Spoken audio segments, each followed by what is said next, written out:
Oh my god, my boxing ass. Nothing.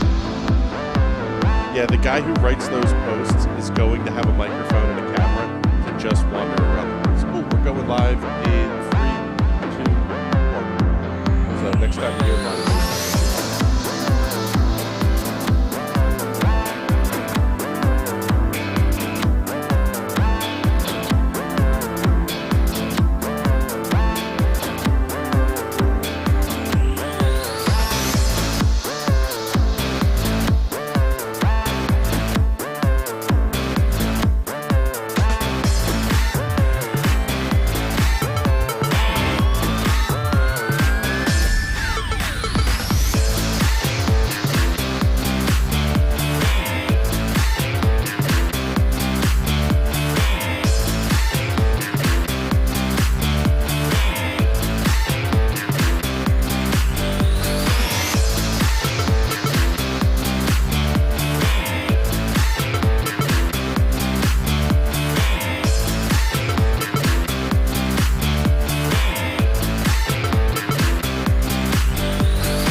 I'm Ryan Newman, and since I started with Indiana Donor Network and Driven to Save Lives, I found out that some people think that they can't be an organ donor. The truth is, anyone can sign up to be an organ donor. Anyone? Anyone? Are you sure? Yeah, I'm sure. Anyone can sign up to be an organ donor. So don't count yourself out because somebody's counting on you. Go to driventosavelives.org and sign up today. But my heart's going to you, Ryan. Love that shirt. If there's one thing every car guy hates, it's most of the time and hassle out of that job. Then call Zone Garage of Eastern Pennsylvania and New Jersey. Agnes and her crew will have your garage, shop, basement, or even your porch looking great all the time. With unique patterns and designs, plus the ability to incorporate your logo or any artwork, your space will never have looked better. Installation is done in 1 day, guaranteed, and Zone Garage offers a 20-year warranty on the top coat. Their coatings are durable, anti-slipped, and impact resistant. Give them a call at 570-856-6067. That's 570-856-6067 for Zone Garage of Eastern Pennsylvania and New Jersey. This Independence Day weekend, kick your party off with a bang. DeWeather Center presents the first annual DeWeather Cares Charity Softball Classic. Blue Cocks, Blue Mountain I-95ers, Pocono Front Platers, Schuylkill County Crackers, Reading Nurses, Catasauqua Blue Tits, and Beltsville Lake Monsters will take the field in Emerald. Find out more on Facebook at DeWeather Center. DeWeather Center, offensively accurate. Have you joined the fastest growing fantasy motorsports app yet? On Grid Rival, you can join leagues with your friends and manage your own fantasy team on what race fans are calling, hands down, the best fantasy motorsport app out there. F1 and MotoGP leagues are now live for the 2021 season. Joining a league on Grid Rival will make every race more exciting, more engaging, and of course, more competitive. Download Grid Rival now on your iPhone or Android smartphone. Grid Rival is an unofficial application and not associated with Formula One, MotoGP, or any of their athletes.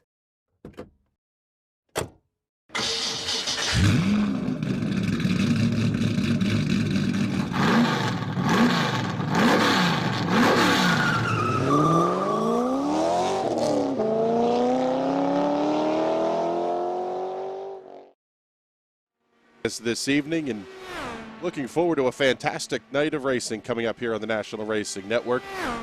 The Grid Rival ESRA INDYCAR Series, we're going to follow it up. Indy Pro 2000 Championship. Joined, as always, on the oval side of things for the ESRA INDYCARs by Patrick Byrne. And Patrick, we're going to have a pretty good show coming up here tonight. Pocono's not the easiest place to get around. No, Pocono is like Indy, but much, much harder. It is difficult to pass. There's huge drafting opportunities. Occasionally you'll see him get 7 wide down the front straightaway. It's just an insane track. There's a reason they call it the Tricky Triangle. Not just the shape of the racetrack, but everything even about how you run the cars around here. But first, let's tell you a little bit about the facility here that the cars will be running on here tonight. One of the most unique layouts you will see in motorsports. We'll pick up the 70 of Brian Valls here as he heads down into turn number 1. Shaped like the old Trenton Speedway. Big, wide, and high banked. In fact, deceptively high banked. The cars really fall off into turn number 1. Heading down the Long Pond straightaway towards turn number 2. Designed 90-degree corner, very similar to the Indianapolis Motor Speedway. Short run down along the road on the outside is actually Tony Holman Drive. Through turn number 3, shaped like the Milwaukee Mile. Flat, and the trickiest of the 3 corners is what we're hearing from the drivers this evening. The other big key to this event tonight here, Patrick, is going to be the pit windows. Absolute maximum of 25 to some sort. The long and short here is if you really push it and commit early, you could make. Yeah, especially if we do get a bunch of cautions. I do see guys making it on 3 stops. However, I think 4 stops going to be the prime strategy with the way you're going to burn tires running through turn 3. Lap number 2. One of the Team Watson armada of race cars out here in the ESRA IndyCar series. Second lap is slower, 41.8 seconds. Here's Julian Altina making his way through the tunnel turn. First lap in the books, 1 minute 17.57. So obviously some trouble there for Altina. Only lap number 2 will get scored here.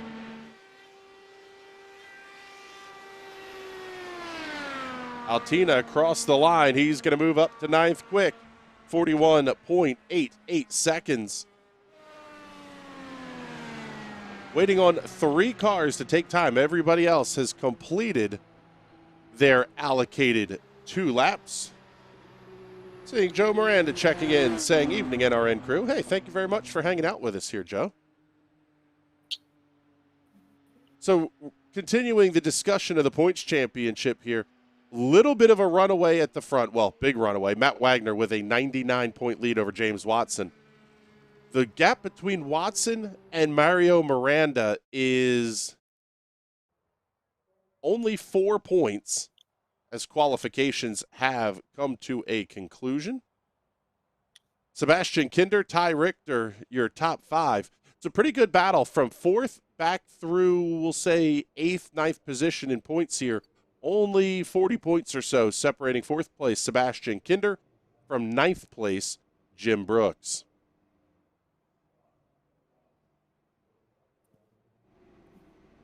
Cars getting lined up out here on the racetrack. Let's get you the starting lineup for tonight's 100 lapper Nectar of the Cobs 100. Hopefully somebody else out there is enjoying a Busch beer with us, as we may potentially be doing this evening. Matt Wagner, Charles Teed going to make up the front row. Mario Miranda and Timothy Watson on row number 2. Zach Rinker and Ty Richter will occupy the 3rd row. Sebastian Kinder and Jeff Destino on row number 4. Row 5 is going to have Julian Altina and Jason Hand. James Watson, Brian Voles in row number 6. Row 7, J.W. Miller and Scott Wise. Benjamin Combs, T.J. McMurray on row number 8. Isaac Mock and Zach Evans on row 9.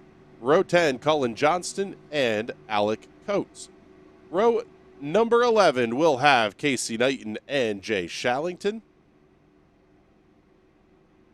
So 22 cars going to make up the starting grid here for tonight's race. Matt Wagner, the last of the cars to make it out onto the starting grid. In the team's championship, as they get ready to get rolling here, Team Watson Racing sitting on 202 points. Team Ball up to 2nd, 153 points. Lights Out Esports at 141. Team Watson Racing San Jose in the 4th position on 120 markers. Mediocre Motorsports rounding out the top 5 on the team side of things.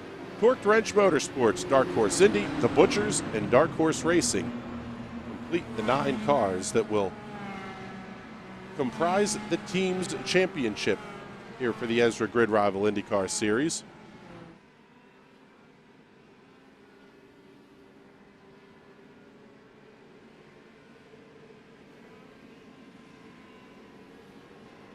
I tell you what here, Patrick, I would imagine the big key to the race here for these drivers is going to be make sure you don't make the mistakes at the start. That one is going to be very, very key to things here. And in addition to no mistakes early, don't make the mistakes coming onto or off of pit road either. Yeah, I was doing some practice with these guys earlier in the week, and it is very difficult in all 3 corners of the track while you're in a pack to not slide up and hit the wall on exit. That's something we're going to have to watch out for. And pitting in is not necessarily that bad. Pitting out is something to worry about, because the way pit out is on this track, it dumps you right into the bottom lane of turn 1. So we're going to have to watch out for cars exiting the pits and pulling right up in front of the pack, charging towards them. I was going to say, it is very, very easy to LePage the field here in a big way. Getting ready to go racing here. Pace car is in. Matt Wagner, Charles Teed going to lead the field down to green. We're underway for 100 laps here at Pocono. Mario Miranda looks to the inside, 3-4 wide as they head to turn number 1. Say, Mario Miranda already getting crazy with it. 3 wide in turn 1. That's not something I ever thought I would see at Pocono Raceway. Abject insanity is the name of the game here at Pocono. Matt Wagner going to fight back to the outside as they head to turn number 2. 2x2 by 2 all the way back through the top 10. And so far, they've kept it clean and green thus far. Still working lap number 1 side by side. Miranda does not have any drafting help down to the inside. Wagner's going to have to tuck back in line. What a shot looking down the front straightaway here. Seeing them serpentine out. Matt Wagner, they're almost making contact down into turn number 1. Drivers do have 1 quick repair at their disposal, but you really don't want to have to use it early. You don't want to have to use it at all. A little bit further deep in the field here, side-by-side battle between Timothy Watson and Ty Richter. James Watson now going to be fighting with J.W. Miller. Caution flag is out on the speedway. Looks like it was Sebastian Kinder coming through turn 2. Yeah, we'll take a look here and see what happened to Sebastian.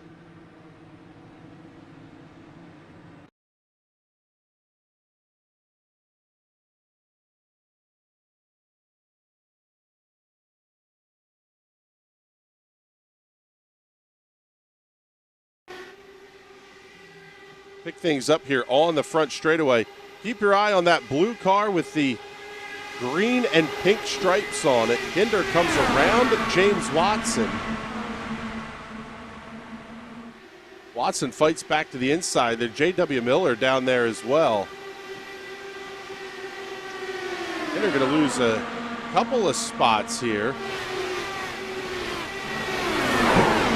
Oh, there was contact between teammates.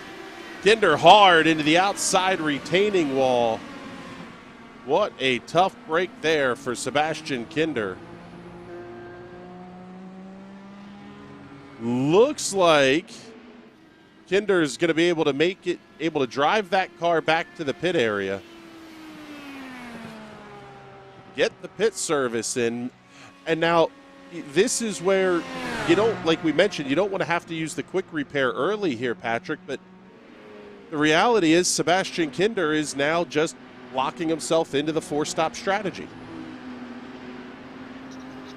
Yeah, he really has no choice but to use it. These cars, even with just a little bit of damage, whether you get it in the suspension or the under tray of the car, it's just much, much slower and much, much harder to drive. So you're pretty much forced on taking it, and unfortunately that's going to put him into the 4-stop strategy, but I don't think it's going to hurt him that badly. And especially now that you got a bunch of race cars coming down pit road here. Benjamin Combs, Jason Hand, Jeff Destino, Cullen Johnston, Casey Knight and Zach Evans, Cullen Johnson, Alec Coates, TJ McMurray. We got a lot of cars down pit road here early on at lap number 4.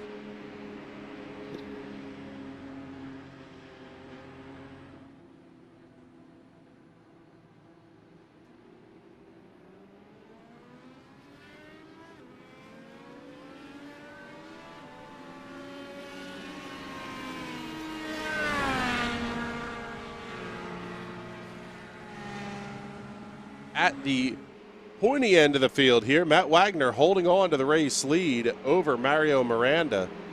Zach Rinker, Charles Teed, Timothy Watson, Ty Richter, James Watson, J.W. Miller, Isaac Mock, and Scott Wise, your top 10.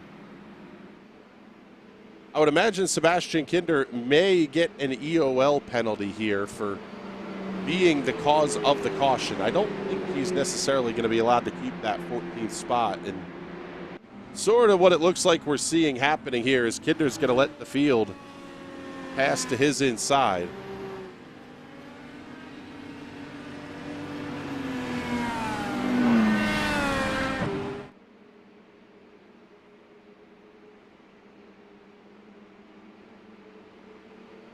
You almost wonder here, Patrick, is it too early, with the exception of Sebastian Kinder, who obviously had the damage, is it too early to commit to that four-stop strategy? Because we only got a couple of laps in before the first yellow.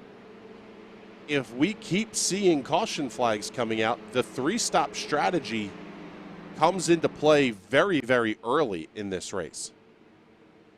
I don't think it's too early. I think these 4 laps you did, or 2 or so, whatever you did under green flag, that will buy you enough to not have to fuel save as hard towards the end. We were going to see cars, if you can make it 25 laps, we were going to see them make it to the end on the 3-stop strategy with no fuel left for an overtime finish.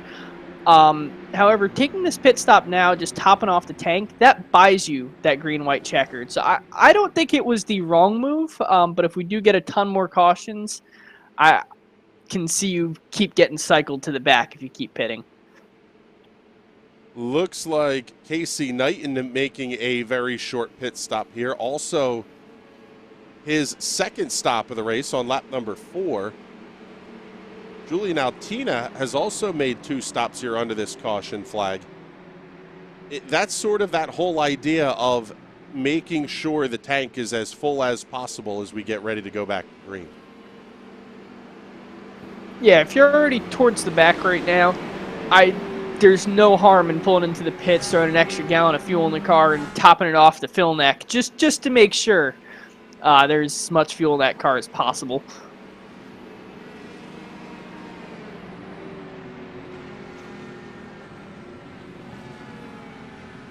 Field getting ready to come through turn number 3. Lights are out on the iRacing safety car. Matt Wagner, Mario Miranda will lead the field back down for the green flag.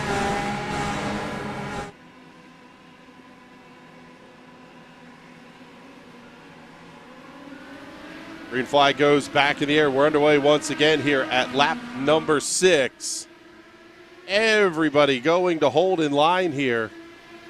A couple of cars ducking down to the inside. Miranda thought about making the big move to the inside. Wagner's going to run about a half a lane up the racetrack. Zach Rinker really nowhere to go there. He's going to be under attack here from Charles Teed.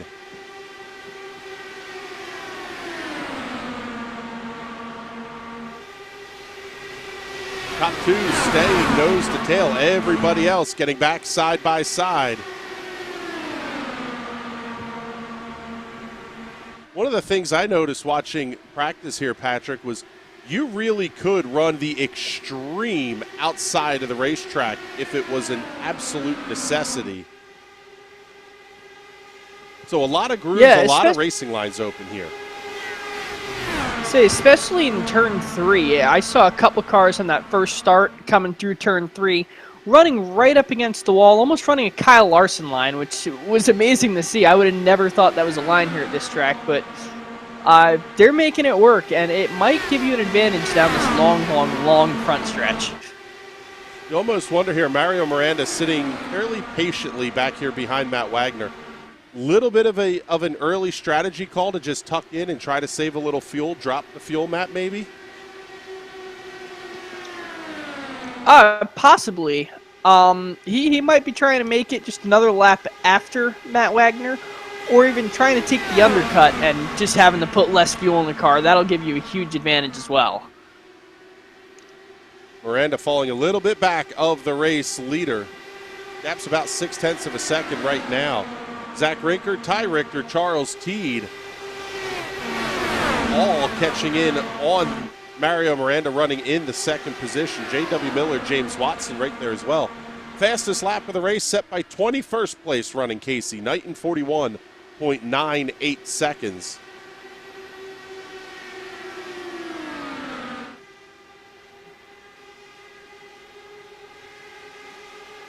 Everybody towards the front, single filed out here. Let's slide back, pick up this battle. Alec Coates, Benjamin Cobs just back behind them. Isaac Mock, Jay Shallington going to duel off at turn number 2. Shallington's also going to have to contend with TJ McMurray looking to his outside. McMurray gets that pass completed with ease.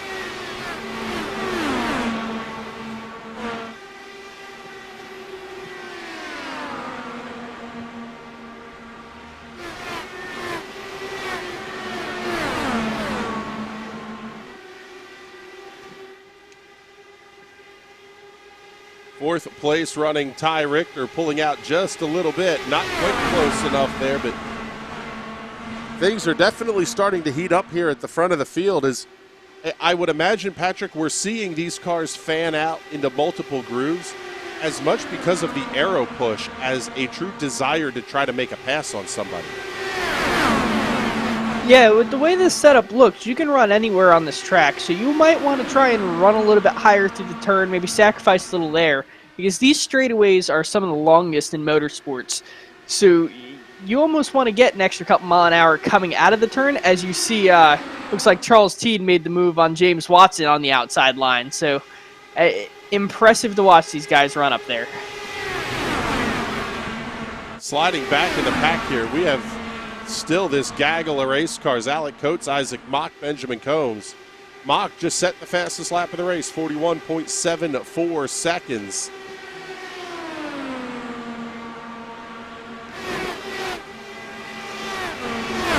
Mock looking to the inside of Coates through turn number 2. Not quite close enough. In fact, it's going to open the door for Benjamin Combs to come around to his outside.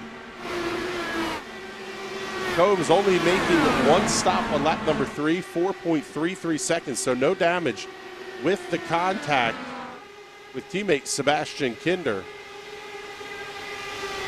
Kinder currently running in the 22nd position. 6 3/4 seconds behind your race leader. These fights that we have going on here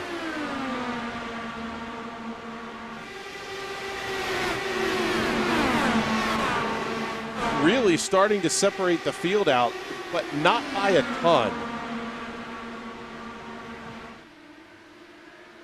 Yeah, the more you run side by side with cars, the further the gap's going to build up to the leaders, but hopefully the leaders start fighting and bunching back up again. It is so cool to watch these cars swing all the way down to the apron. You can pretty easily get 8 wide here down the front straightaway. The problem is 8 wide doesn't work into turn number 1. I'm actually kind of floored at the lines that we're seeing able to be run here this early. Yeah, if they're going to go 8 wide down the front stretch, you got to hope at least 5 of those guys back out of it. And then you're still running 3 wide through the corners. And one of the things about Pocono is it almost feels like the corners tighten up on exit, where, oh, one car spinning down to the inside. J.W. Miller going for a ride. He's going to loop it almost into the pit area. Gets the car spun back around. But J.W. Miller going to lose a ton of time. Already 16 seconds and counting back from your race leaders.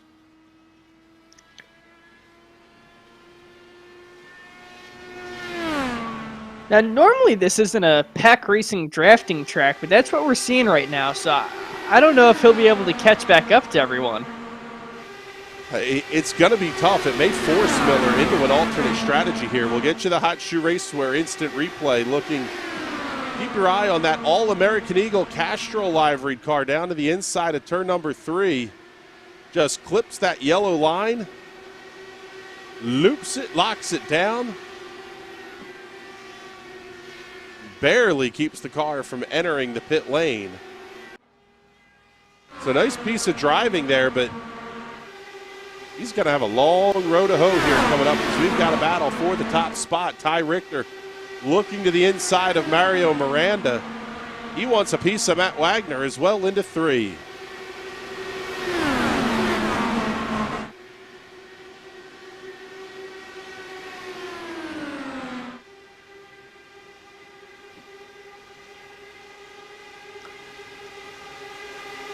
See, it looks like J.W. Miller did it again in turn 1 and actually hit the inside wall.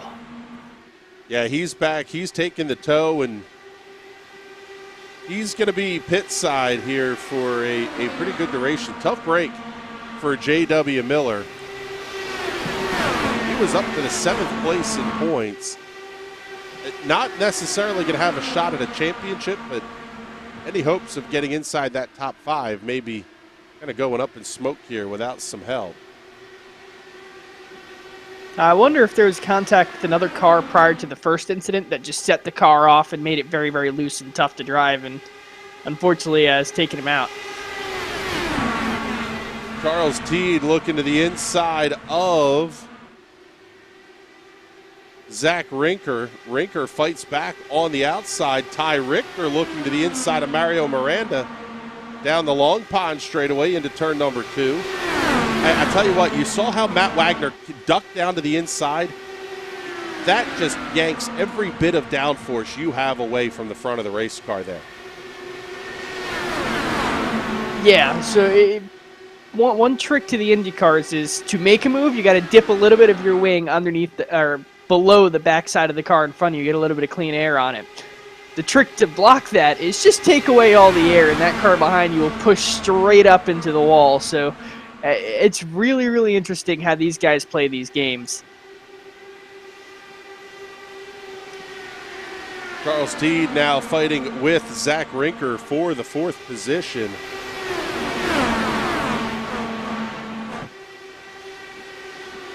Top 3 all within a couple of tenths of each other. The fight is not going anywhere, but now it's just a matter of who's going to try to make the big move. As we saw Mario Miranda there, kind of like you mentioned, Patrick, dip the wing up and out a little bit. Trouble on the racetrack. Caution flag is out here at lap number 19. Trouble for Brian Voles. Let's get you the Hot Shoe Racewear instant replay. Bounces it off the outside wall. Oh, wow. Who was that he came past? That was a wild ride for Brian Voles and Pucker Factor Zulu.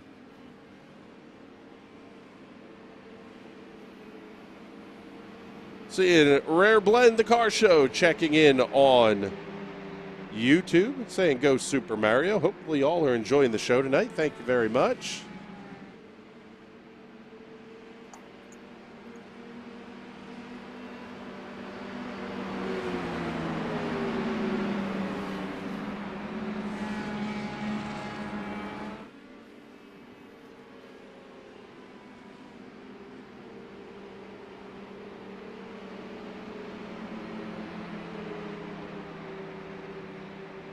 So now, Patrick, here at lap number 19, I would imagine the window is open for the drivers that want to make this a 4-stop race.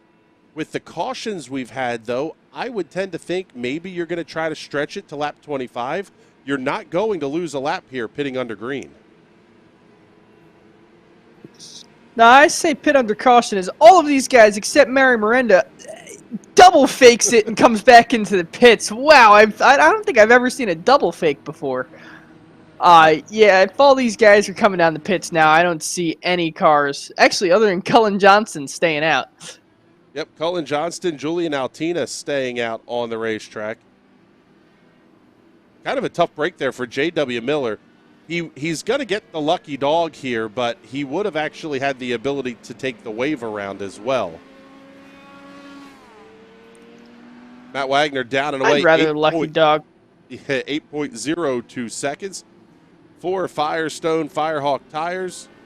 Full tank of Speedway Racing fuel. He will win the race off of pit road. Mario Miranda, Ty Richter, Zach Rinker, James Watson going to follow Wagner off the pit lane.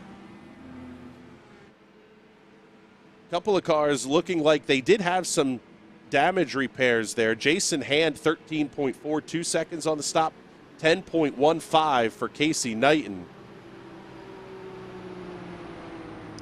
And basically, with the exception of Cullen Johnston and Julian Altina, everybody now on the same strategy here, stopping at lap number 20. And what this does, Patrick, basically is resets the clock. So I guess theoretically the opportunity for a 3-stop race is still there, but you're going to need a lot more caution help the rest of the way to pull that off. Yeah, you'll probably need another caution or two, especially as we come towards the end of this race before your last pit stop, just to extend that one as far as possible. Otherwise, it might leave you out. Right now, I think you're about 2 laps short if you're not in crazy fuel-saving mode of making it to lap 100. So I think you would definitely need at least 1, if not 2 more cautions. So this will give you an idea of on the timing tower on your screen what lap everybody has pitted on.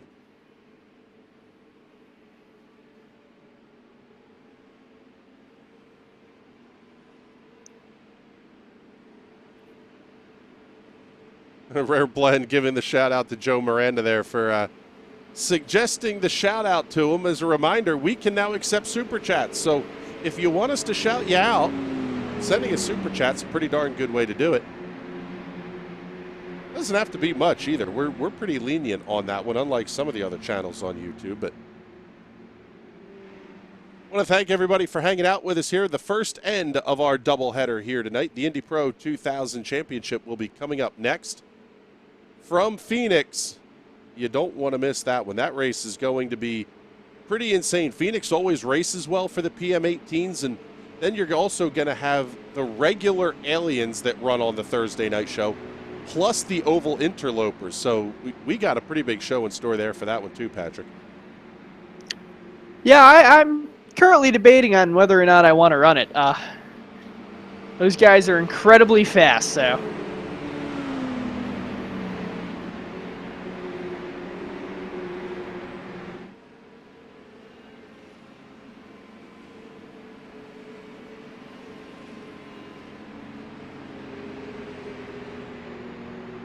Taking a look at the pit windows here. The next window is going to open up at lap number 40. We would expect stops to come sometime before lap number 46, as we're going to get ready to go back to green flag racing here with Cullen Johnston at the head of the field.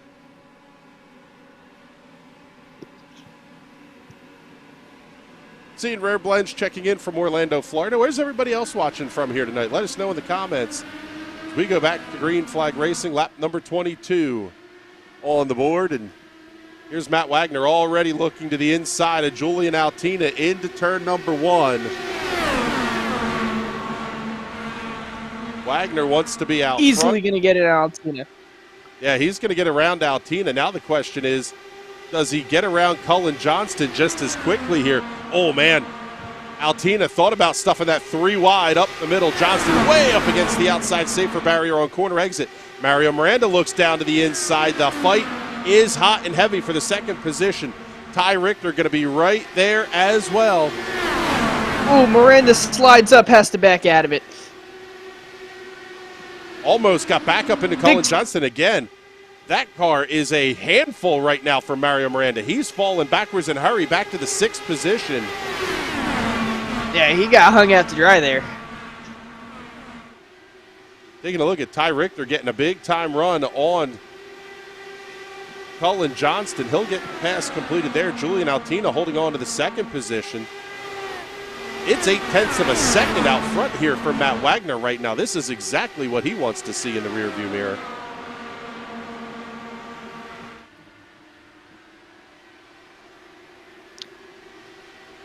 Now, I wonder when Julian Altina and Cullen Johnston decide to come into the pits, because they're not going to be able to make it much further. Maybe lap 27, they might be able to make it, but further than that, I don't think so.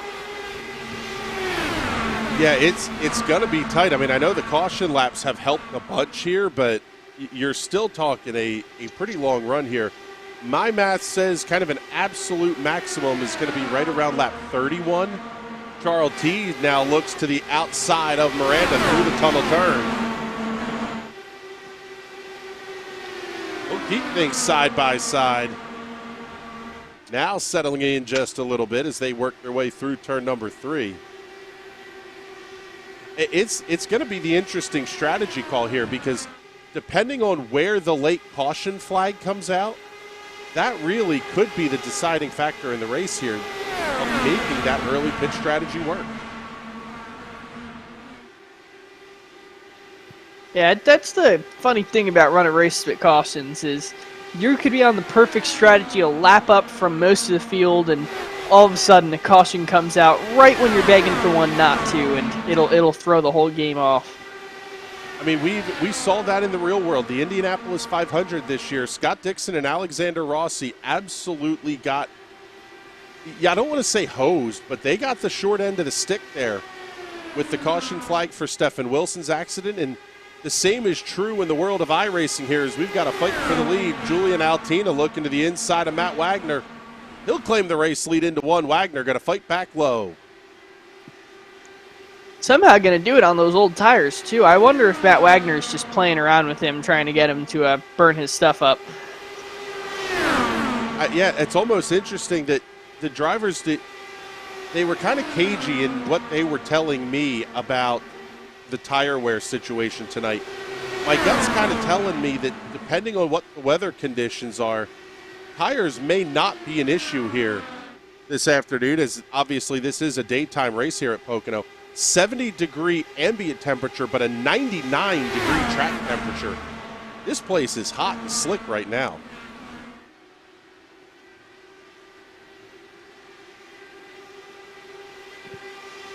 Yeah, I can't see how the tires on that car are not shot, but hey, he's making it work. Thank you very much, Joe. We appreciate that, brother. One of our loyal viewers here to the ESRA IndyCar Series, tuning in every week.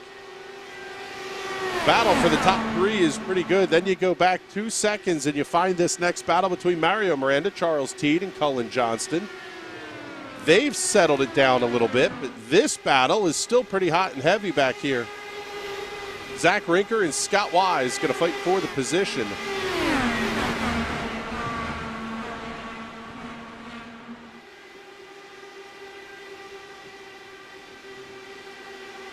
Behind these two that are dueling, it has definitely settled down just a little bit here.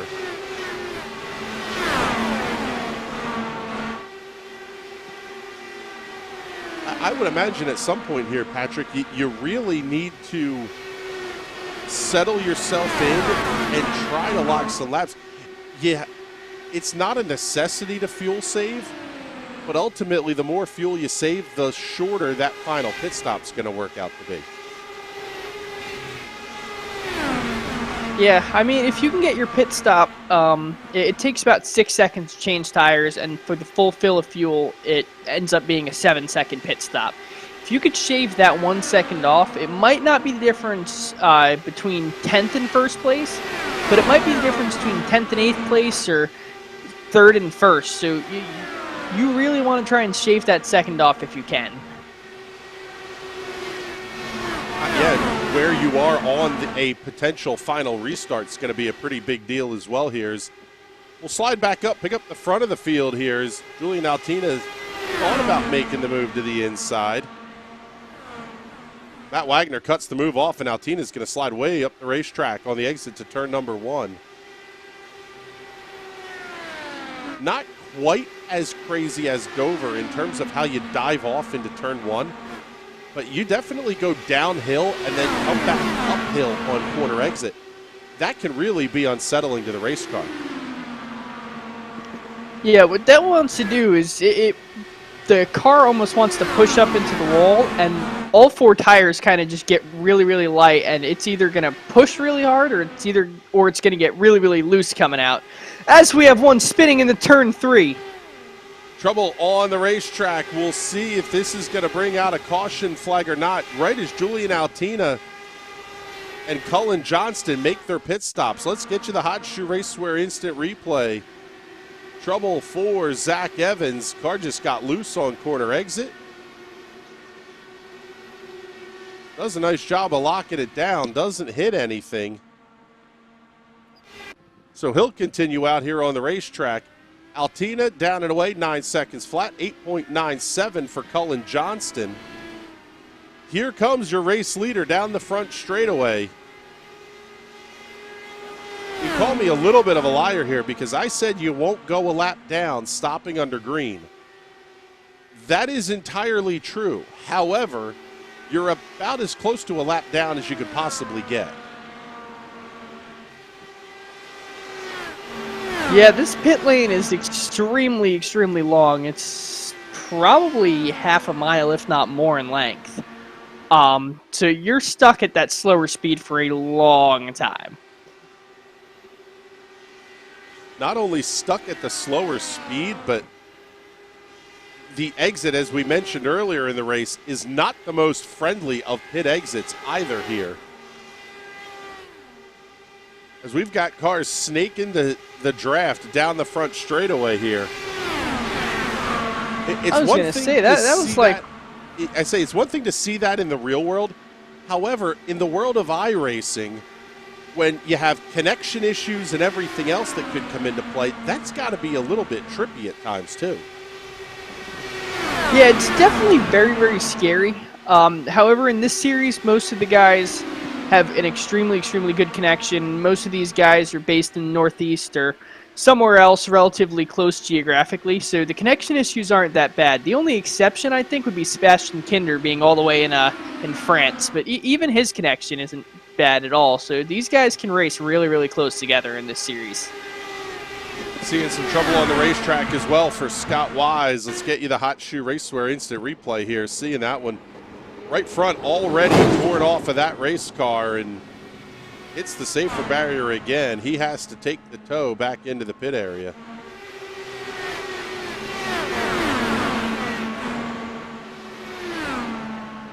So Matt Wagner, your race leader, has 1.3 seconds over Ty Richter. And then it's another 7 seconds back to third place running Zach Rinker. So top two definitely separating themselves out a little bit here. I would imagine the only way you're really going to see something like this is if you've gone into that lower fuel map a little bit.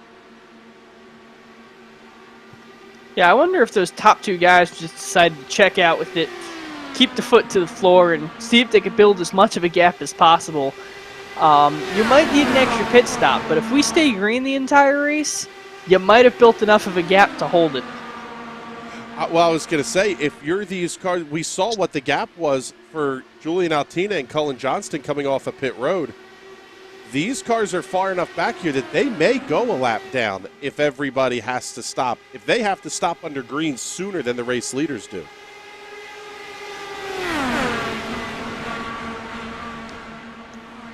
Yeah, that would be very difficult for them to stand lead lap. Although if most of them end up pitting and then a caution were to come out, those two leaders would have to pit, and it would hopefully sort everything out. Sometimes you can get trapped a lap down with most of the field, and then it's pretty much two separate races of lead lap cars and cars that are a lap or more down. It's definitely going to be an interesting race to watch develop here as the leaders have absolutely checked out. Working lap number 37, and we're getting close to where race leaders are going to have to make their pit stops here. Let's run you through the field before we get to the pit stops. At the front is race leader Matt Wagner. He's not only the points leader, but he was your pole sitter heading into tonight. And he's led almost every lap. At number 11, Team Watson Racing Machine has been very, very quick this evening. Here's Ty Richter running in the second position, 2.5 seconds back of race leader Matt Wagner. Richter up 4 spots from the start of tonight's race. Currently in third, leading the freight train is going to be the Apple TV 4K number 60 of Zach Rinker. He's up 2 spots, running just behind him. The number 99 Flamingo Promo entry of Mario Miranda. He's down 1 spot, but the car's been pretty quick and he's been dicey at the front of the field. James Watson in the number 39, the proprietor of Team Watson Racing, currently running in the 5th position. James absolutely hates this place. He despises Pocono with every ounce of his being, so maybe this is one of those nights where the guy starts to figure it out a little bit here and comes away with a pretty good finish. Just back behind him is Alec Coates driving the Mediocre Motorsports number 10. Alec up 14 from where he started the race this evening. Back there in the 20th position. Just back behind him, Charles T, that blue, orange, and white number 50. Kind of reminiscent of the old Johns Manville Team Menard colors. He's down 5 spots from where he started the race this evening. Benjamin Combs, another of the Team Watson Racing entries, running in the 8th position. He's up 7. Another hard charger just back behind him is Jay Shallington in the number 12. Shallington up 13 spots, your number 2 hard charger behind Alec Coates. Rounding out the top 10 here as we work lap number 40 is Timothy Watson. He's down 6 from where he started the race this evening, but one of the quicker cars on the racetrack, just a couple of tenths for his best lap time off of the overall best lap of the race.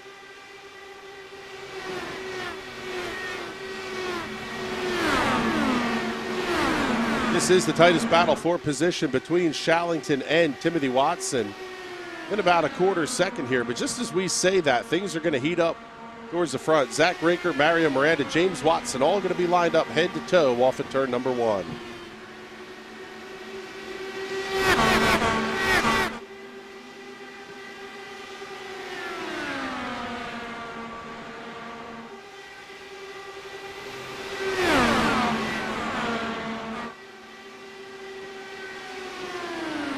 I like how those 3 cars are just running 3 separate lines around here. Yeah, it's in every corner it seems is different. That's probably the most interesting part for me, is that it's not like there's one driver that's consistently running the inside lane, consistently running the outside lane. It's kind of wherever the guy in front of you goes, you don't, just to try to get a little bit of air on the front wing of that car. Yeah, it's the big thing about Indy cars is they just produce such a big hole in the air for as small of a car as they are, and they rely so much on that air that if you're behind another car, it just has absolutely no grip.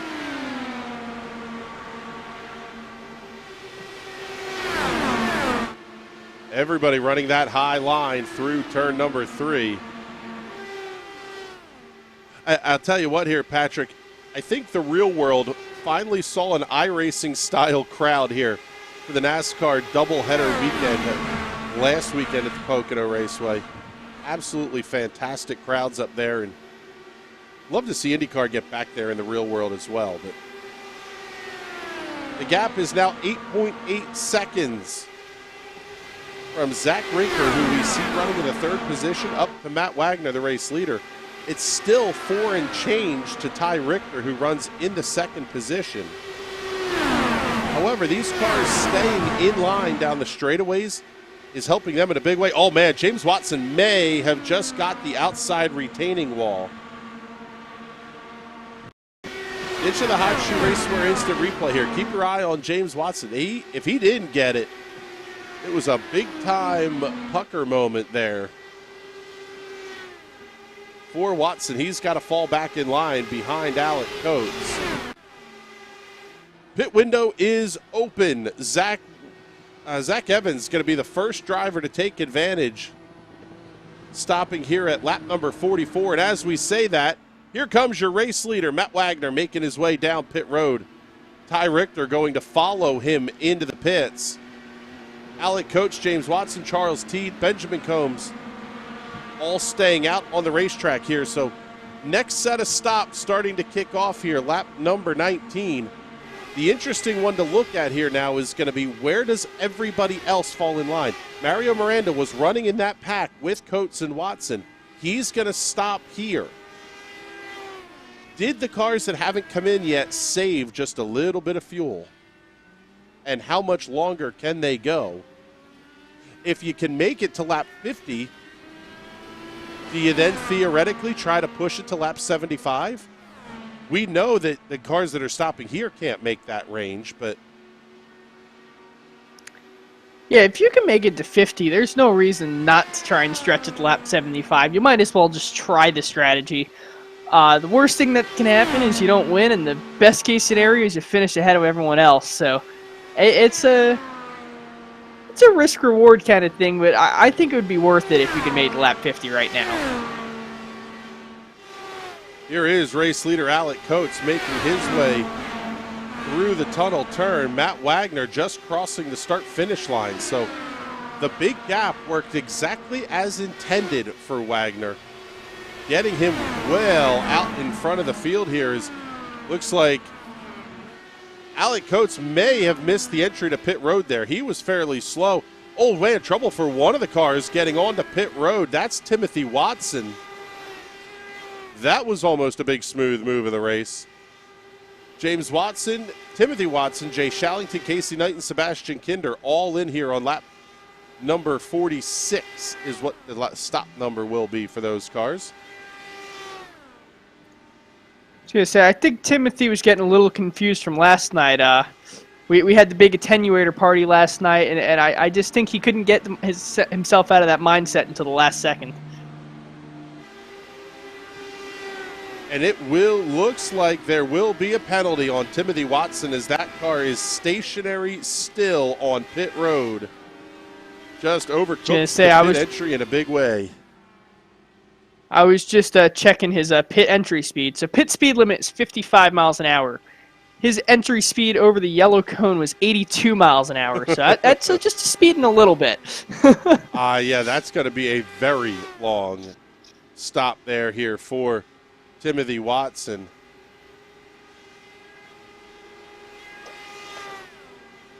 Finally down and away Could be after worse. serving that penalty. Tell you what, though, the gap has shrunken significantly from Matt Wagner to Julian Altina here.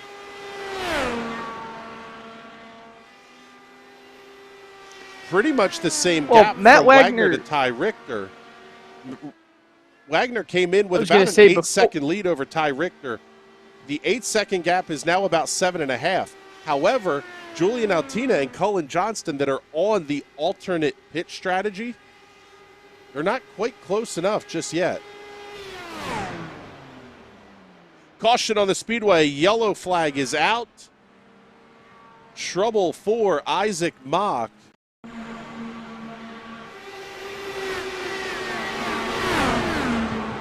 Oh, contact with Timothy Watson. Mock's going to go around. Keeps it off the wall. But it does bring out a caution flag.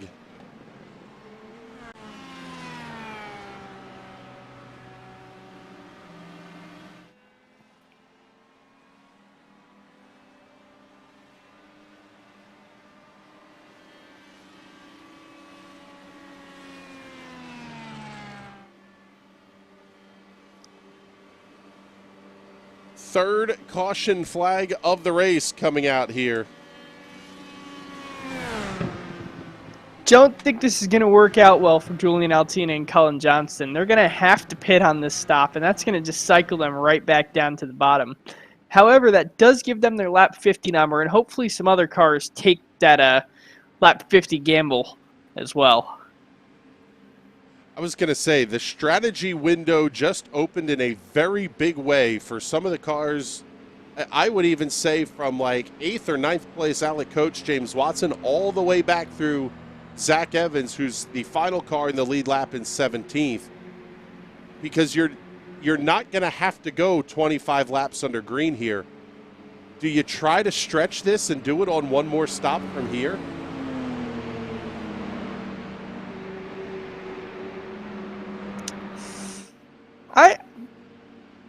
If you're towards the back, I say definitely try it.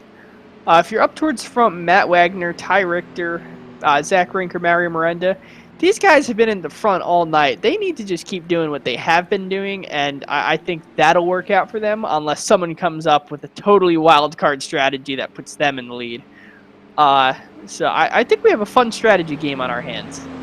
Yeah, this is one of those where the fastest car should win the race.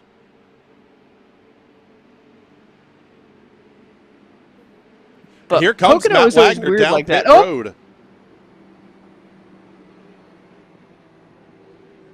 Looks like everyone except Charles Teed is going to take the bait.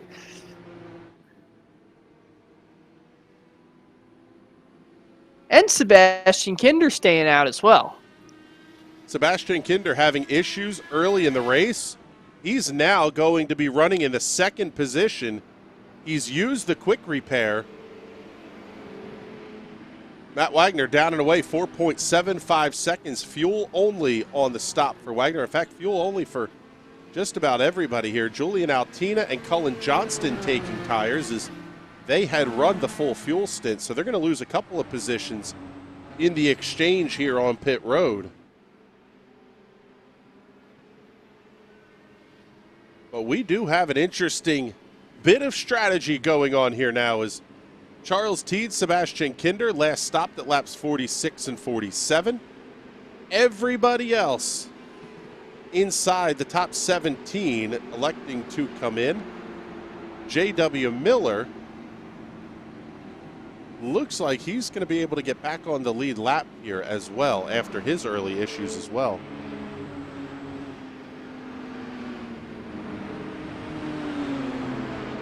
See, we can't sneak a quick word in here with Sebastian Kinder. And Sebastian, you had an issue earlier in the race here, but now you're right back up towards the pointy end of the field.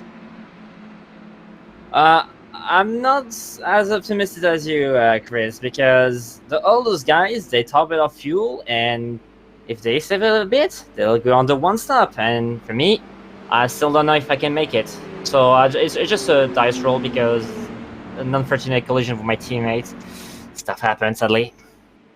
Yeah, and it's one of those where if we get a couple of caution flags here, it kind of puts you right in that window as well. We're not that many caution laps away from you being able to make it on one more stop as well, correct?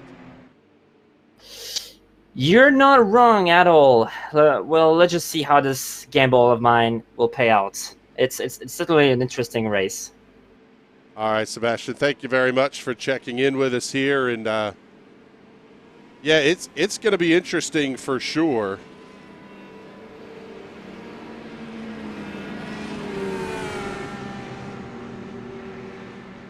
Charles Teed, Sebastian Kinder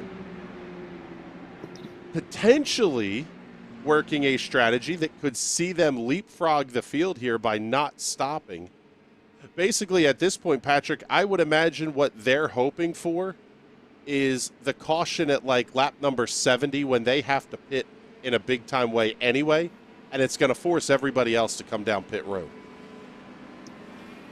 Yeah, that would be absolutely perfect for them. The only problem is Murphy's Law states when you hope for a caution, when you need a caution, you will be the caution. So I wouldn't be surprised if right around that number, if we don't get a caution, you see those two cars getting into each other. Just because Murphy's Law says so. Yeah, that's the way it always seems to work out. Either that or the caution comes a lap too late. I'll say it that way. But the lights are out on the iRacing safety car. We're going to be ready to go back to green flag racing here.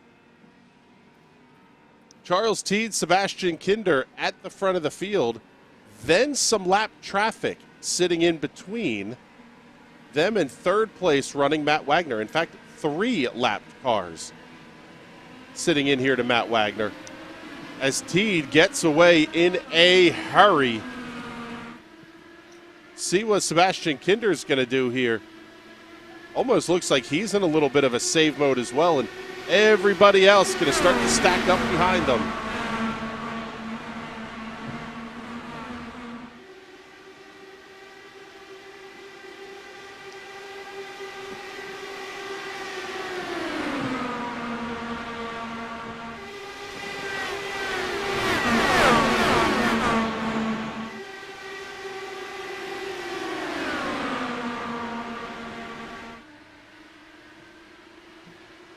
Matt Wagner looking to the outside of the lap traffic. He's going to have Timothy Wagner giving him a little bit of drafting help down the front straightaway.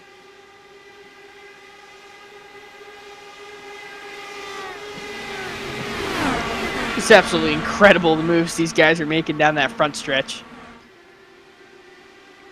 Ty Richter looking to the inside. Oh, man, Mario Miranda almost bought it in a big way there.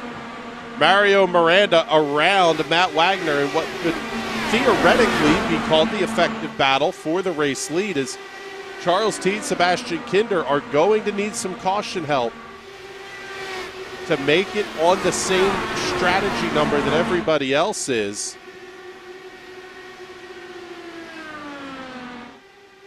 Slide back in the field here just a little bit because we've got a hornet's nest heading down into turn number 1.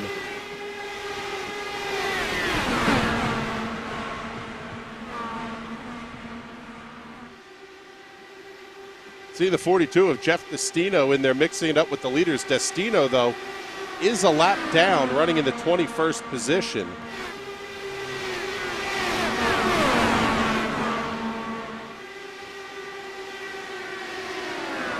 Just past the halfway point. Alec Coates looking inside of Zach Richter. The racing has been intense, to put it mildly, here.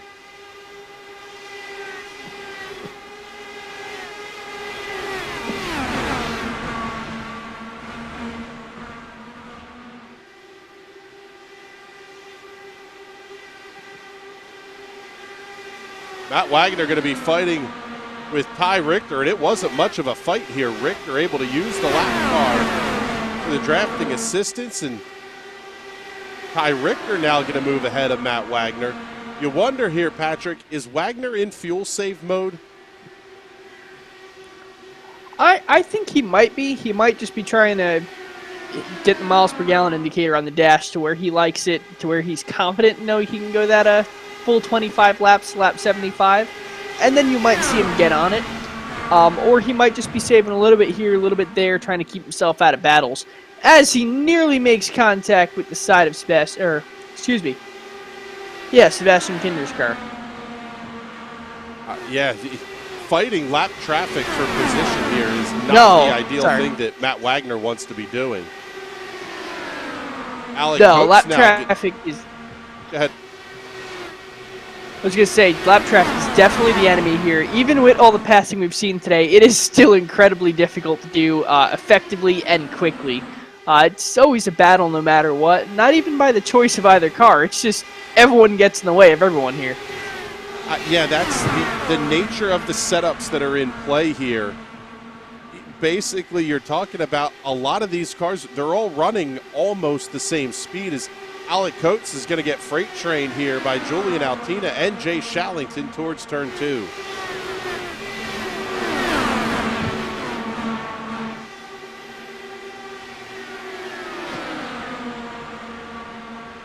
Quite frankly, the nature of these cars being as close as they are on speed has really made the gap that Matt Wagner got out early in this one, as he's down pit road. Matt Wagner making his way down the pit road here at lap number 60. I'm going to call this a little bit of an oddball. I almost wonder, is this another strategy call here by Matt Wagner? You know you're not going to go a lap down. Just set a ton of fast laps here all by yourself. No, I believe he actually had damage on the car from earlier contact. Watching him go into turn 3 a couple laps ago, that car looked extremely, extremely loose. I saw him giving it a little bit of counter steer coming out of 3, so... That's a good way to scare the daylights out of you here. And he's going to be within shouting distance of race leader Charles Teed as well. Wagner,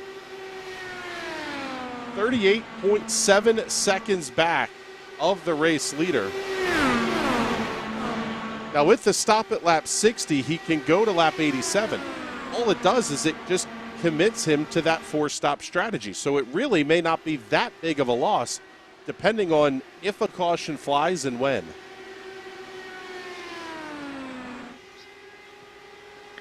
Yeah, he still has a shot. He's not down and out yet. If he goes a lap down, it does get a lot more difficult for him. But if he can stand the lead lap, if a caution were to come out right now, he is the prime guy. He is at least going to make it up halfway through the field, if not more, depending on how many cars pit. So we'll just have to see how it plays out for him. Charles Teed, Sebastian Kinder, Mario Miranda leading this race. Timothy Watson, who is the first car 1 lap down, is actually the 3rd car in line here and keeping up with the race leaders. Now, there is no racing back to the line or anything, so Wagner's going to have to pass both Sebastian Kinder and Charles Teed to organically unlap himself. Should the caution flag fly, that would allow him to cycle around, pick back up to the rear of the field, and pit with all the race leaders. But Still a pretty big ask here to try to get those passes made.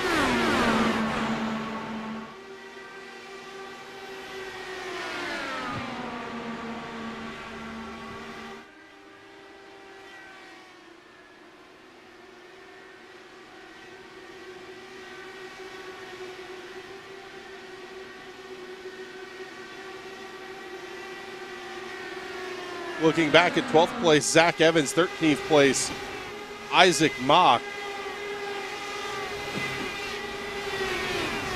I tell you what, Patrick, it's kind of interesting to see them sliding out across the front of down the front straightaway like that, because ultimately you're giving up a lot of drafting speed when you're getting out all by yourself down there to the inside. Yeah, you down the straightaways, you do really want to stay tucked up on the gearbox of the car in front, unless you're trying to make a pass, which is difficult to do if you pull out too early. You almost want to pull out the last second before the turn and beat the car in front of you to the turn in.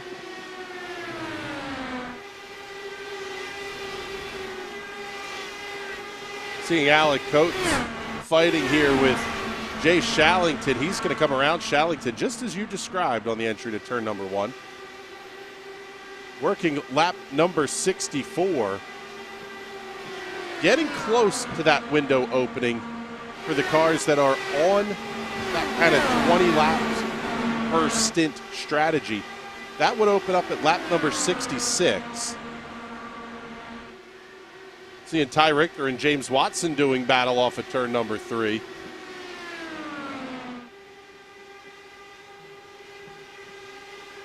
Goes to show you the importance of track position here as well, Patrick, because on a couple lap older tires, Charles Teed and Sebastian Kinder have done a darn fine job of holding on to those top 2 spots.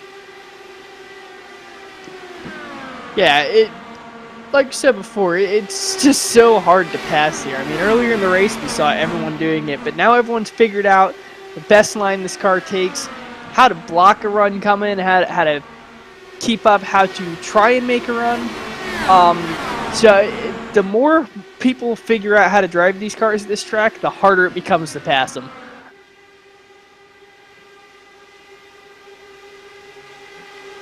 So lap number 66 is on the scoreboard, and for the cars that stopped at lap 46, lap 47, we're basically right about in that window here now. For the cars that stopped at lap number 50, the window opens up a little bit later here, about lap 72. 75 is really what the number that they're trying to shoot for, though.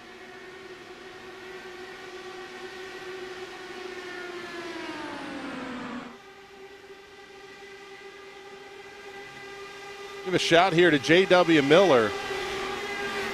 The All-American Eagle colors on that Castrol number 6 machine down to the inside. Miller had an accident earlier in the race, pulled out the backup car. Very nice drive to pull up here back to the 7th position, fighting with Zach Rinker and Benjamin Combs.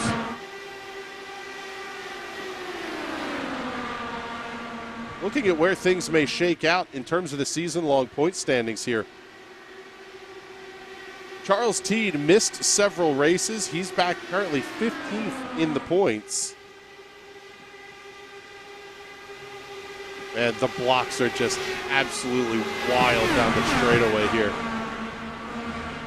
Sebastian Kinder. This race. Oh, go ahead. I was going to say, this race should have been called the Bizzle 100. That is very, very much the truth there. Mario Miranda still stuck behind the lap traffic. Not the worst possible scenario if you're going to be trying to stretch your fuel out 25 laps. Keep the race leaders in sight who you know have to pit before you, and take all the drafting help you can get down the straightaways.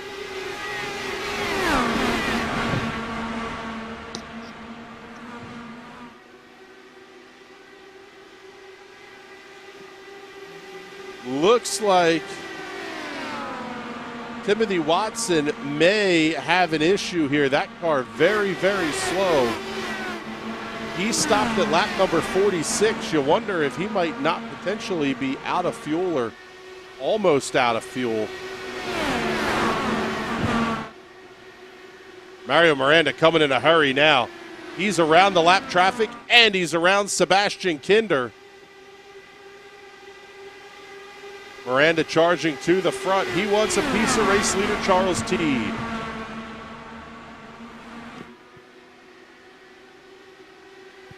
And Mario Miranda just hit the on switch, and he is running away with it.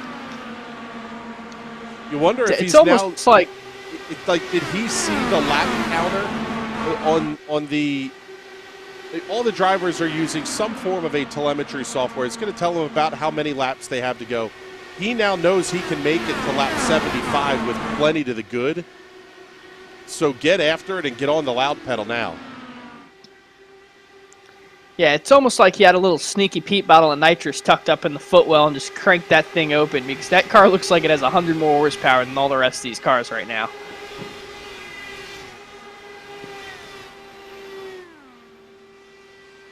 Seeing J.W. Miller making his way down pit road. He's going to be the first of the cars to stop here, making his 4th stop of the race. He's down and away 7.95 seconds. Picking up race leader Charles Teed here as we work lap number 71. Teed going to stay out on the racetrack. Sebastian Kinder, I think, may have gone into a big-time conservation mode here because he's lost a handful of spots. In fact, he's back another spot to the 6th position. Basically, his big chance here is to get himself back on the strategy, I would tend to think. Yeah, I wonder if he's diving that thing either into the caution fuel saving mode, trying to save that much, or if he's just clutching in all these turns and just losing a ton of speed on exit. And Kinder all the way back to the 9th position here and falling in a hurry.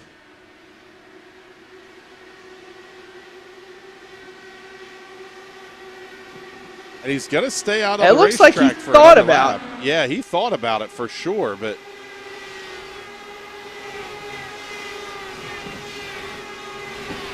most certainly risky business going on here for Charles Teed and Sebastian Kinder. Teed is the one that really has me surprised here because he's been out front this entire time. There's been no drafting, no fuel saving here out of the 50. Yeah, it's almost like he's just having fun out there, just wanting to lead a bunch of laps and have his name mentioned on the broadcast a bunch. Now, if he can hold off Mario Miranda and make it to lap 75, he might be in actual contention for the win, which would be absolutely awesome for that guy.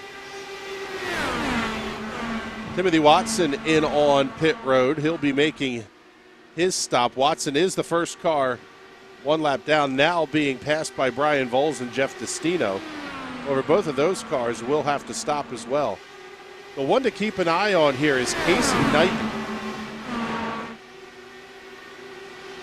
Knighton stopped at lap number 51. He does have one lap more of fuel than everybody else. Is Charles Teed is going to make his way down pit road here at lap number 75, going up on the board. He made the fuel cutting it last. Close for him. I was going to say, he cut it close, but he made the fuel last at lap 75. Sebastian Kinder, Jason Hand also on pit road for what could be their final stops of the race. Charles Teed, I almost want to say he was far enough towards the front where he might be able to hang on to the lead lap with a decent amount pitting now. Teed down and away, 8.23 seconds. Sebastian Kinder stuck in his box. Maybe a pit road speeding penalty as that clock ticks over 19, now 20 seconds on the pit stop time for Sebastian Kinder. Here's race leader Mario Miranda making his way off turn number 1, and Charles Teed has a pretty significant gap here When everybody else comes in to stop, he may be able to just pull this off. However, he stopped at lap 74, which means he's going to have to go 26 laps, and that's really pushing kind of danger zone territory here. We see James Watson, Benjamin Combs, some of the other cars making their way down pit road, seeing the big lockups there on pit entry. Isaac Mock, Cullen Johnston, Zach Evans also in on pit road this time. Stopping at lap 76, you've only got to go 24 laps here. Seeing the super chat coming in from Joe Miranda. Shout out to the Tulsa Kart Club cheering on Super Mario, making his kart debut this summer. Support local karting. I'd agree with that. In fact, thank you for the opportunity here, Joe. Live kart racing on the dirt from Snydersville Raceway tomorrow night, weather permitting anyway. You can catch it right here on the National Racing Network. Don't want to miss that one. Alec Coates, Ty Richter, Jay Shallington now making their way down pit road. Mario Miranda staying out on the racetrack, and these guys are now very much in the territory of we can make it on fuel from here.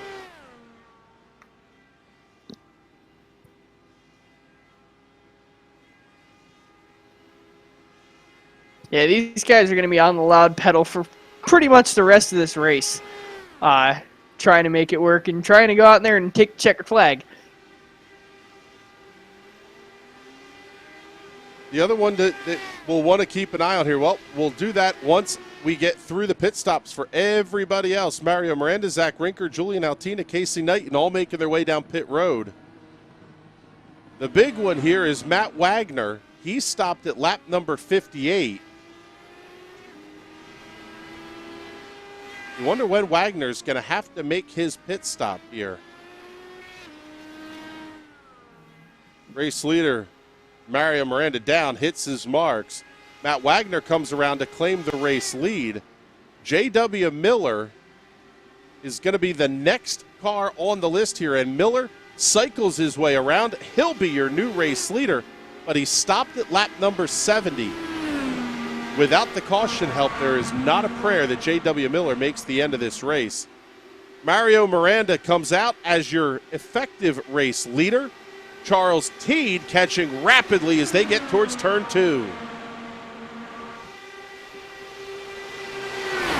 Charles Teed really trying everything he got to just get up there and get himself on that wins list, and he's doing an awesome job. Passing Mario Miranda is not an easy task.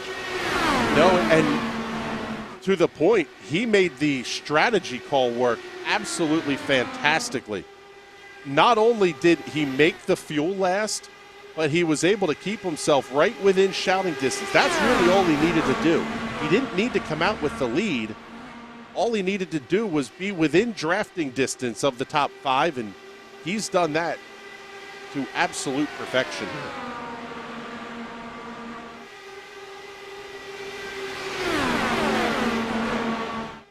Coming across the start-finish line is your race leader, Matt Wagner, down to 20 laps to go here at Pocono, but Matt Wagner stopped at lap number 58. He has one more stop to go. J.W. Miller heading into turn number 1 now. He's running in second. He also has a stop to make. So this is the battle for the win, theoretically here. 3 wide through turn 1. Miranda to the inside. Watson in the middle. Now he's going to dive to the inside. Julian Altina stays on the outside lane.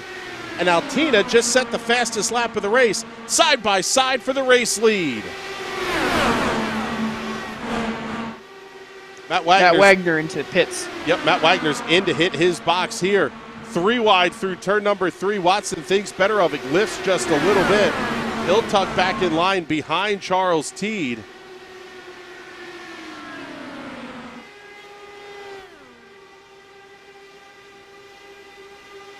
Julian with a huge move down all the way to the inside of the track.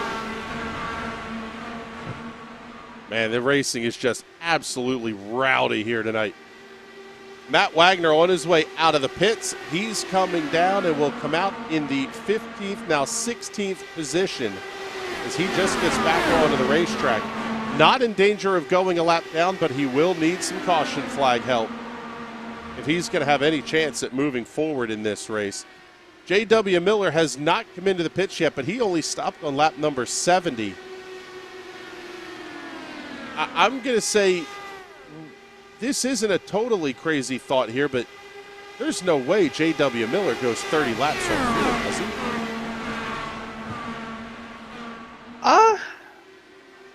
I don't think he can, although anything is possible. It's not a crazy stretch to try and save 5 laps of fuel. We said earlier in the broadcast, if you're really in crazy fuel save mode, you can go 31 laps. So as long as we don't get a green-white checkered, I think he's able to do it, but I don't know if he'll be able to do it retaining the race lead. So it even looks like he's pulling away just a little bit what he's doing now. This would be an absolute bombshell if J.W. Miller were able to pick up another win this season in the Grid Rival ESRA IndyCar Series on the heels of a 30-lap fuel stint. That would be absolutely unreal. Julian Altina currently holding, we'll continue to call it the effective race lead. He's got about 4 or 5 car lengths over Mario Miranda as they work into turn number 3. James Watson, Benjamin Combs, Charles Teed showing back through 6th, but the gap is not shrinking here to J.W. Miller. The only thing I can think at this point is Miller's kind of locked into the strategy. You might as well hope for the caution flag or two that you're going to need, because we've seen how important track position is. 1 or 2 cautions in the last 15 or so laps, especially with 5 to go, you may not get back to green flag racing.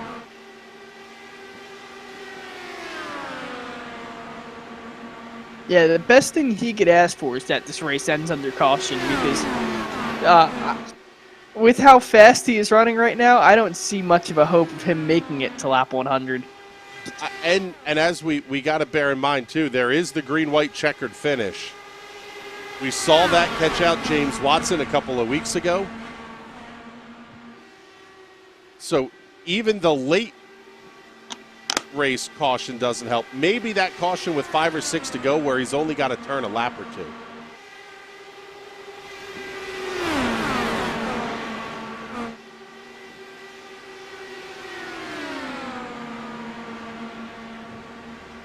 I want to thank everybody who is tuned in here on YouTube and Twitch. You're watching live National Racing Network coverage of the Grid Rival ESRA IndyCar Series.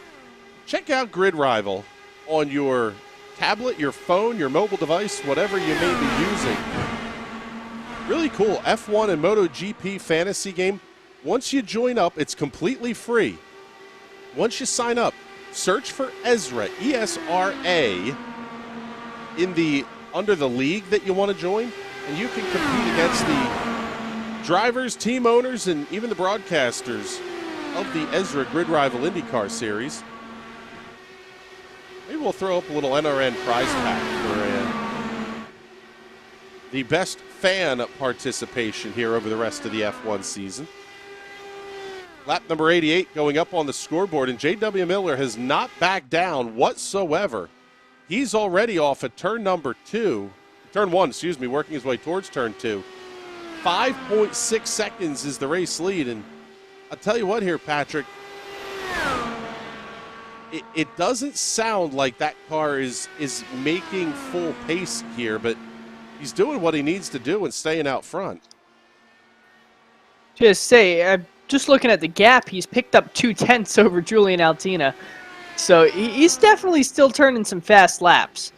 I almost wonder if his strategy is to run out when that white flag comes out and just push the clutch in and try and coast it that last 2.5 miles around this track. It might work. I've seen crazier stuff happen, but I don't think that's going to be the race-winning move. Yeah, clutch and coast through the corners here and full throttle down the straightaways. I don't know.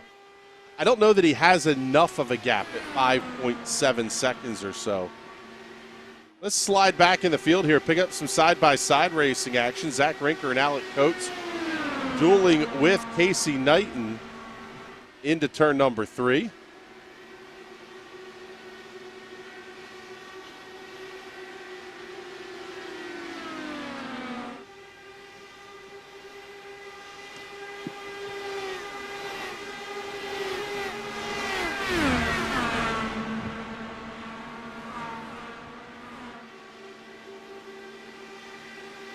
Everything has definitely settled down here throughout the field. Sliding forward here, going to be James Watson, Benjamin Combs battling for the 4th position. Oh, one car going over. That's Julian Altina. Trouble for Julian Altina. Absolutely bins it inside of turn number 2. The Hot Shoe Race War instant replay. Oh, man, what a vicious hit for Altina. Just pushed a little bit on corner exit. And he's going to have to take the tow back to the pits. Bad news for J.W. Miller. There is not going to be a caution for that incident. He was out of the way of all the cars competing. What a tough break there. Tell you what, let's get you the gyro cam on board of that hit for Julian Altina.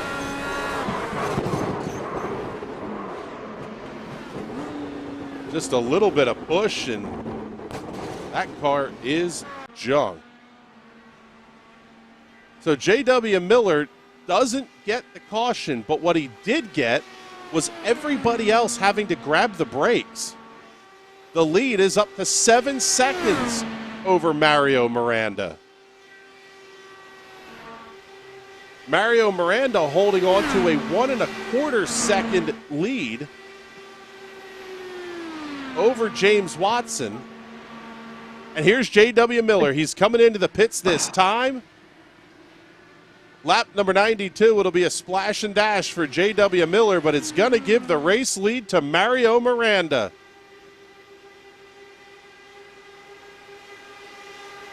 Working lap 93, we're down to 8 laps to go here at Pocono.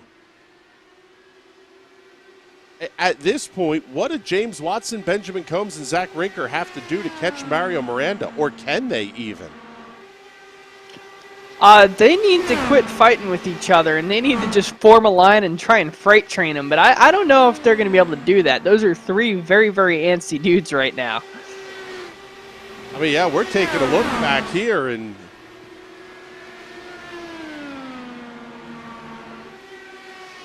Julian Altina checking in the comments. All we get. That's fair. Yeah. What a heartbreaker. Oh, man. James Watson, Zach Rinker almost making contact on the entry to turn number 1. It's going to allow Benjamin Combs to come past. Taking a look at the lap times here. 42.16 for Mario Miranda last time. Benjamin Combs running a 41.92. James Watson a 42.88. We wonder if the handling might not be going away on the 39 a little bit here, but ultimately for James Watson, if he wants to have any thought of a championship here, he's going to need to keep that car as far up as he possibly can here, because Matt Wagner's back running in the 12th position right at the moment. See, the scary thing about this track, you do get some adjustment in the car. You get to adjust the weight jacker and the roll bars. Is as it starts to push more and more, you keep jumping on that weight jacker button, trying to get the car to not be so understeery. But there's a threshold. If you go too far on that weight jacker, all of a sudden you go from an understeery car to a very snap oversteery car very quickly. So you got to tread very lightly with that button, but sometimes if you go too softly on it, you just start losing positions.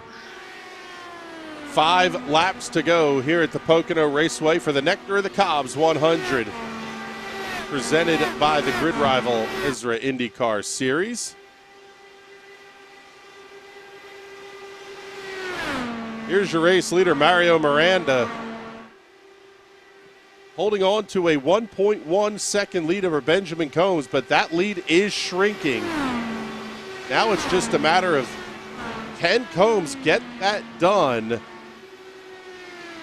before we hit the end of this race. I don't know. That gap's to me, it looks like it's just kind of staying the same. I don't know. Mary Miranda seems to just have this car and track figured out. He is just running away with it.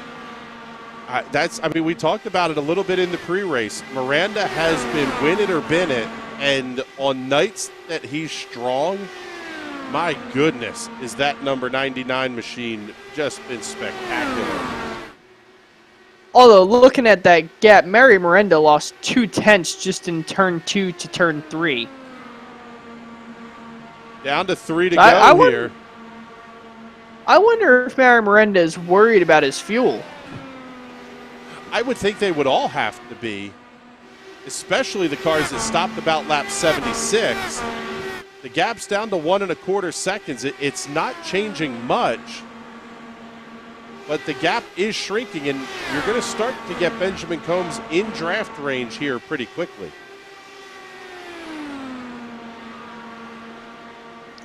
Yeah, I almost want to say he's there now. Just getting little small bits of that draft. Down to 2 laps laps to go. The gap still 1 1/4 seconds for Mario Miranda over Benjamin Combs, and that Flamingo promo, number 99, has been very, very good all night.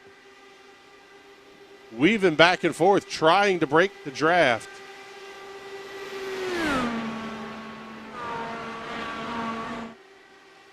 Through turn number 2 cleanly.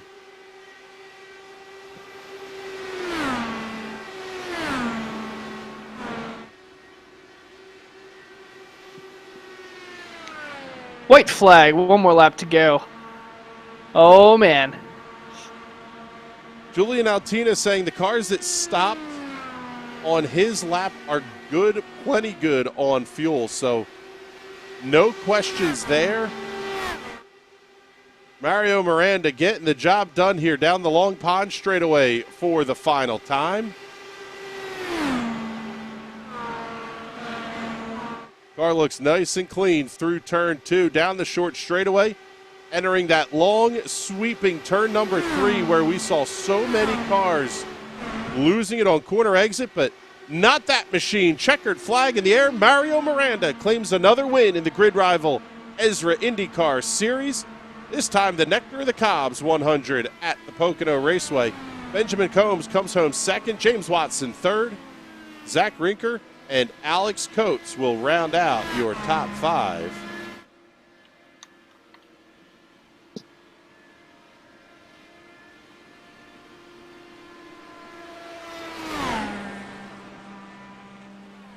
Not sure what else you can say in terms of the superlatives here for Mario Miranda. And quite frankly, that's kind of turning into a theme here in the grid rival ESRA IndyCar Series, Patrick, is the cars that are really good on a given week are just the class of the field and long gone. Yeah, he was pretty much unbeatable today. Whoever he wanted to pass, he was past them. If he wanted to sit, he was sitting. But it was like he can get on a nitrous button or something and just go on by him. I wouldn't be surprised if he had his team just hook up the push to pass button for this race, because that's what it looked like. Yeah, and I do got to say that it was basically Julian Altina's race to lose here, and unfortunately the mistake caught him out late in this one, but Mario Miranda putting on the big show here in the smoke show at Pocono Raceway. Let's get you your final results before we head for the victory lane interviews. Mario Miranda, as we said, winning by 1 1/4 seconds over Benjamin Combs. James Watson rounds out your podium, while Zach Rinker and Alec Coates complete the top 5. Casey Knight and Ty Richter, Isaac Mock, Cullen Johnston, and Matt Wagner through 10th position. Jay Shallington, Charles T, J.W. Miller, Zach Evans, and Sebastian Kinder back through the 15th position. Jason Hand, Jeff Destino, Brian Voles, Julian Altina, Timothy Watson, TJ McMurray, and Scott Wise will complete the field this evening.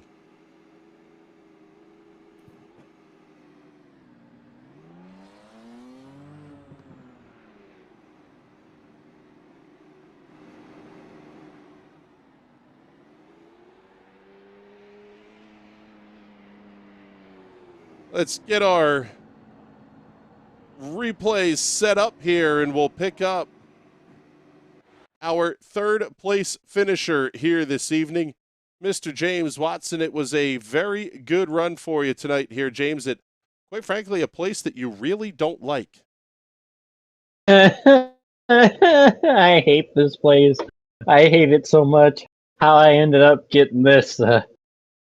Finally a race here that doesn't suck, and I didn't end up getting destroyed by something heartbreaking.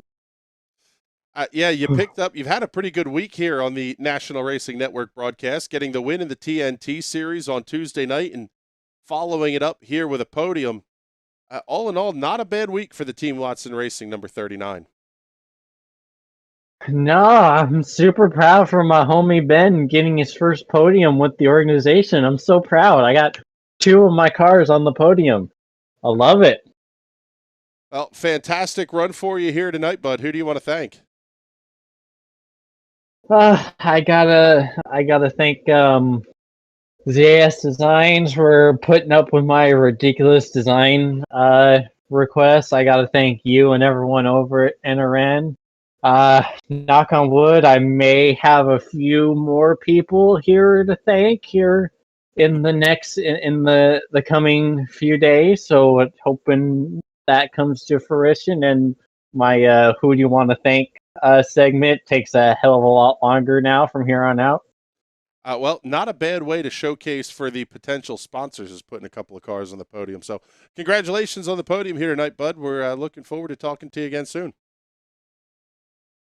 Hell yeah, we'll do. There's James Watson. Let's start talking here to Benjamin Combs, your runner-up finisher tonight here in the number 27 machine. And Benjamin, a pretty darn good run for you here, up 13 spots from the drop of the green flag. How'd you do it on a night that it seemed pretty tough to pass? Yeah, thanks. It was all strategy. At Pocono, considering how big the track is, it's going to be fuel strategy. So I knew that qualifying is important. You want the clean air, but I knew that qualifying really wasn't going to dictate, who was going to finish where. So yeah, it was just about strategy, man. Just trying to work forward, maybe staying out, just to get that extra track position.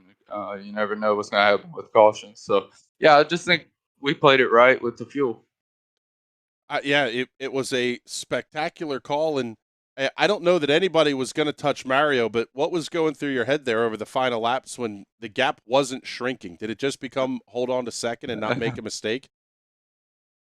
Man, I was trying to get down to full ridge as soon as I could. I was saving, and as soon as I got the green light, I put in the full ridge, and by that point, I had got out of the draft bubble. Mario's fast anyway, so yeah, I just wasn't able to make that work. Maybe another 10 laps, 5 laps, I could have pulled up to him because it seemed like we had good pace. But yeah, just not able to get down and run full ridge in the time I needed.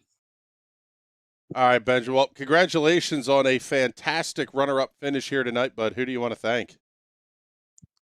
Everyone in ESRA to make it happen. You guys, y'all give a great broadcast, and James Watson, the team owner. So yeah, thank you guys. All right, there you go. There's Benjamin Combs, your runner-up finisher, but the man of the hour, Mario Miranda, picking up another win here in the ESRA IndyCar Series. And Mario, what were you thinking when you saw Julian start to spin basically right in front of you? I was hoping he was going to keep it below that dotted white line at the bottom. I didn't want to caution at all. Honestly, I knew I was fine, and I knew everyone behind me was going to be fine, but I really did not want to caution, and that was the main thing on my mind. But I saw him stay low, and I went on the chat. I was like, he's low. I'm telling you now, he's low. He's not on the track. And yeah. Yes, advocating for no caution. Ultimately, you knew JW was going to have to make the fuel stop there without the yellow flag. At that point, how do you manage that last 10 laps gap-wise while still, I would imagine, trying to save at least a little bit of fuel.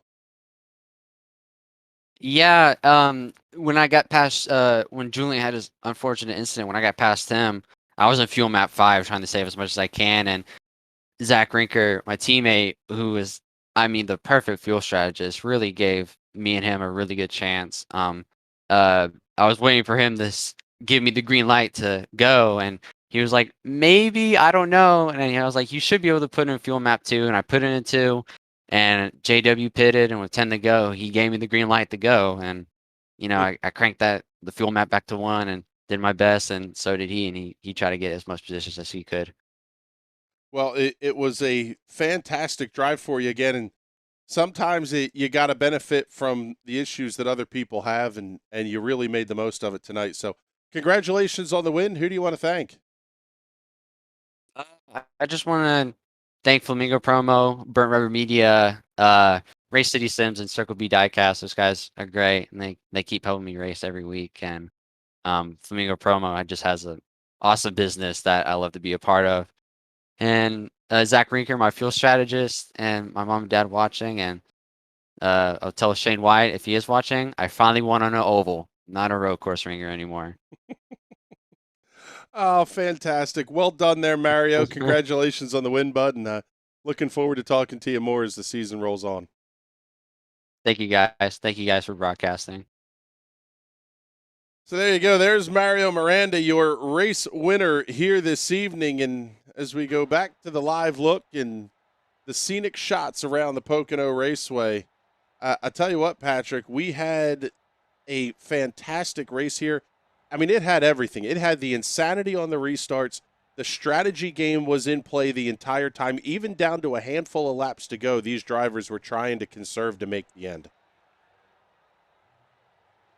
Yeah, this was the perfect Pocono race. Almost to repeat what you said, you had the fuel strategy, you had the crazy racing. What struck me as interesting was we saw almost like a pack race, which is very weird for Pocono. Pocono, being an oval, it races a lot more like a road course than it does an oval. So it was really cool to see them all in a pack for once. This one was an absolute blast to cover here. And we're going to have more excitement coming up here in just a little bit. The Indy Pro 2000 Series from Phoenix Raceway will be coming up next, and you're not going to want to miss any of that. Coming on the air in about a half hour or so.